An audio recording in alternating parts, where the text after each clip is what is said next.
In this video, we're going to remove this torque box. Alright guys, so removing the torque box is probably going to be somewhat difficult.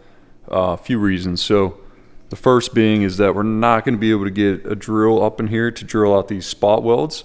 So it's likely that we're just going to have to cut them out with a cutoff wheel where we can, and then otherwise just grind them down. So that's going to be a little bit challenging. I don't know if it'd be easier maybe just to make a cut across here, and then what we can do is use our air hammer and seam buster in here and maybe knock those out. So that's the first part that's probably gonna be a little difficult. Secondly, I installed my subframe connectors before I realized what was going on here, so I got to cut those out. I'll probably just make a cut right around here to make this easy for right now, and then we can decide if we want to clean this up or just weld the new torque box, you know, kind of make the same cut on the new torque box and just weld it all to this. So we'll figure that out when we get there. And then the last reason it's going to be slightly difficult is because I cut out the seatbelt hump and then I just kind of welded that all straight. I'm pretty sure I did it in 2 layers, so technically I don't think this is welded to this too bad, but either way I think it's going to give me some problem. So then the other thing is we got to figure out where all the spot welds are. I don't think there would be any spot welds in this area here. There's probably some coming down here. We know we have them all along the edge up here, and it looks like there's 1 or 2 in there. There wouldn't be any here.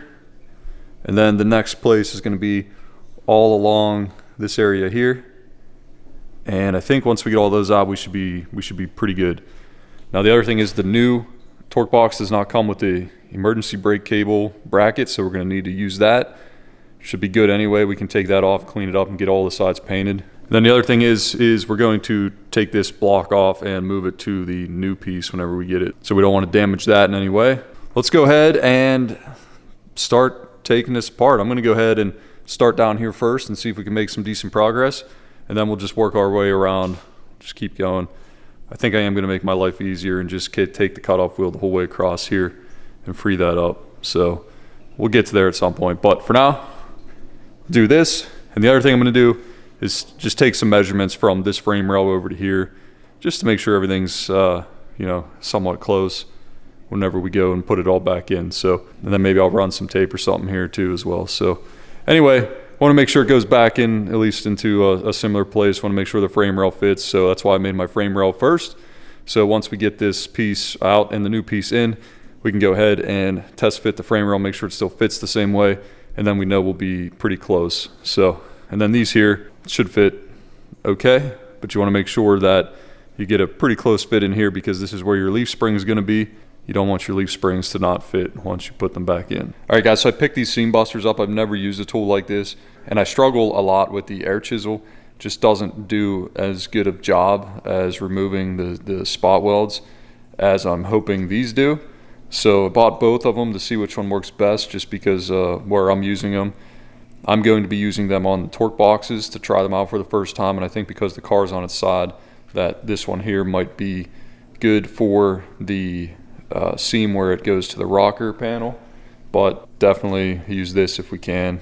Anyway, we're gonna go ahead and try these out, and I'll let you know how well they work and whether or not they make life easier. Again, hoping that this is a lot better than the air chisel at removing stuff, and I think it's going to do less damage to the panels as well. So anyway, we're gonna rip these open and get them out and try them out as well.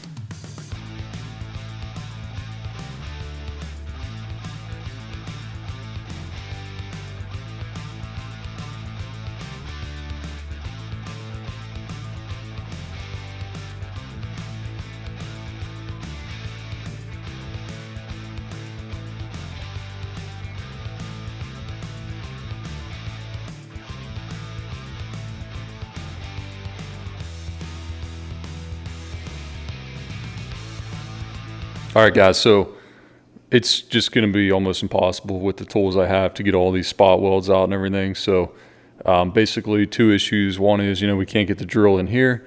And the second being is that the spot weld cutter, I don't have a long enough one that can actually get past all this for the drill. So I've taken a bunch of measurements. I've taken measurements from this frame rail to a number of areas. For example, the center of this hole, the center of this hole, from frame rail to the torque box, from the frame rail all the way over to the center of this hole. Just a number of different measurements. We got some from the seatbelt bracket, from the seatbelt block over to this area over here. So basically just pick different points on your car where you will measure from that's not going to change. I've taken some from the edge of the rocker down to the edge of here. And the other thing is I've also taken some measurements from this flange over to the rear of this torque box. The other thing that I've done is I've taken some measurements on the torque box and compared it to the reproduction panel to make sure things were close, and they are. For example, center to center on these holes, all that stuff. So I've taken some measurements from the edge of this torque box to where this emergency brake cable bracket is so that we can get it back in a close location. So at this point, I've got all that stuff, and what I'm going to go ahead and do is just cut out as much of this as I can, and that'll free up areas so that we can come in and get these flanges out. I'd love to take it all out in one piece, but I just don't have the tools to do that. So anyway, let's go ahead and get the cutoff wheel set up and just start making cuts.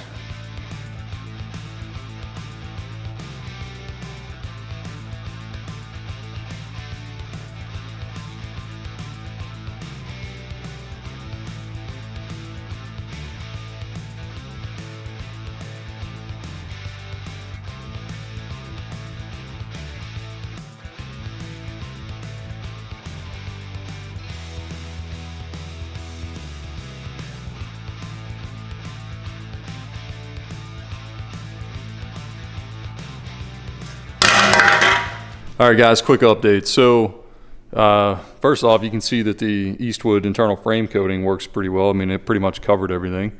So it's pretty good. So we're pretty solid in here. This metal's actually really good. All this stuff I'm cutting out here, it's putting up a fight. Spot welds against 16 gauge metal are fun to get out. So then up here, you can see a little rust in here. It's a little thin. It's not too bad, but then we get up under this piece here. I didn't even see this from inside the car, so not sure how I missed it, but you can see there from doing the trying to work these out and everything, we got a low spot plus some rust there. So we're gonna have to repair this. It's kind of unfortunate, just keep going backwards, but we'll get it.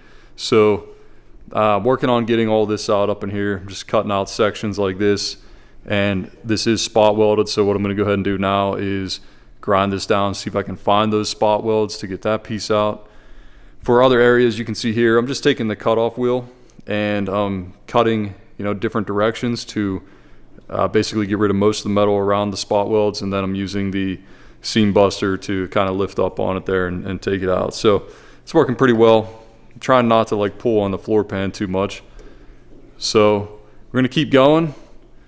We're gonna go ahead and get this piece off here. I just gotta drill out a couple spot welds, then we'll get this piece off, and then we'll get this piece off, and then we can come back and do the flange that's left up here. So I also don't think it's gonna be too bad to put the new torque box under the subframe connector here.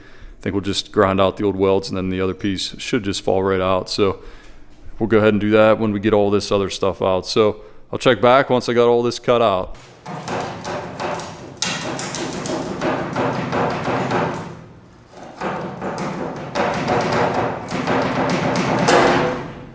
All right, guys, here is the aftermath.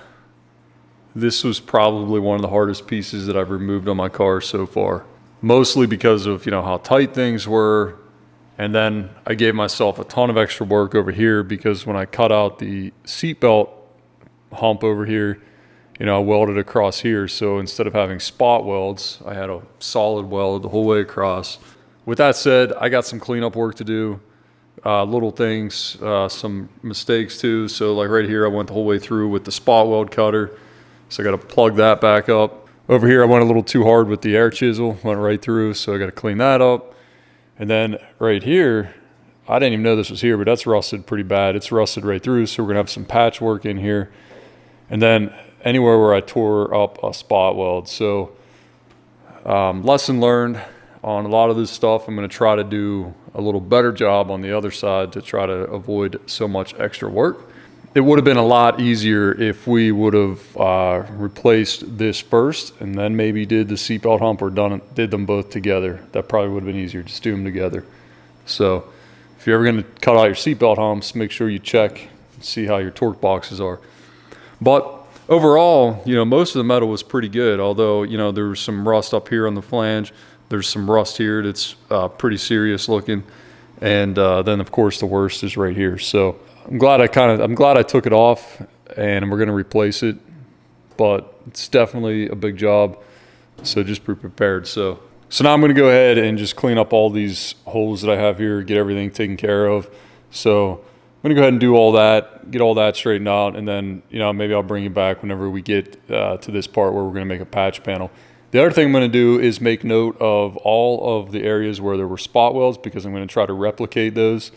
You know, this torque box takes a lot of abuse, so, you know, and it helps stiffen up the rest of the car, you know, as the drivetrain's pushing on it. So basically what we want to do is make sure that it is in there and it's in there good. So again, we're gonna take notes of all of these spot welds everywhere and then put them back into the new panel. So all right, I'm gonna go ahead and start cleaning up a lot of these holes and stuff that I made, and then probably also sand all this down, and we'll coat it with epoxy primer